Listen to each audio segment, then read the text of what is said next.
Hi frugal friends, welcome to your daily dose of frugality.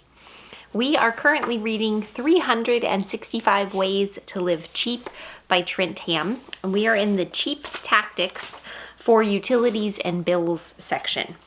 Today's tip is to clean up your remaining bills. After you've eliminated some of your regular bills, look for options to clean up your remaining bills. Go through those bills and look for optional services that you rarely or never use. Don't text message. Eliminate buying text messages for your phone. Don't use internet access. Eliminate that service. Don't watch channels outside of basic cable. Downgrade your cable or satellite package. Paying an arm and a leg for childcare? Look for another provider or see whether or not you can change your schedule to reduce the number of days you're paying for. Pay for a session at the salon every few weeks. Cut it back to once every other month and get a less maintenance heavy cut. Simple moves like these cut down your bills, giving you more breathing room each month. Just downgrading some services can move you from treading water to making progress against your debts.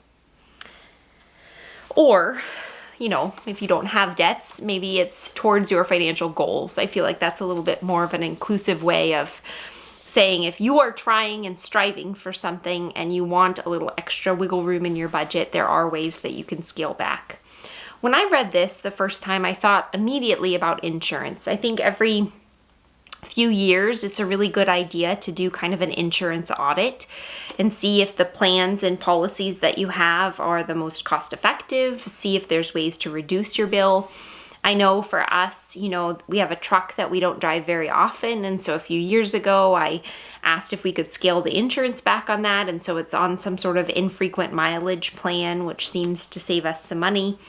I also know that at one point I asked if there was a way to decrease our insurance bill, and we were allowed to have these little monitors put in our cars that monitored whether or not we were safe drivers.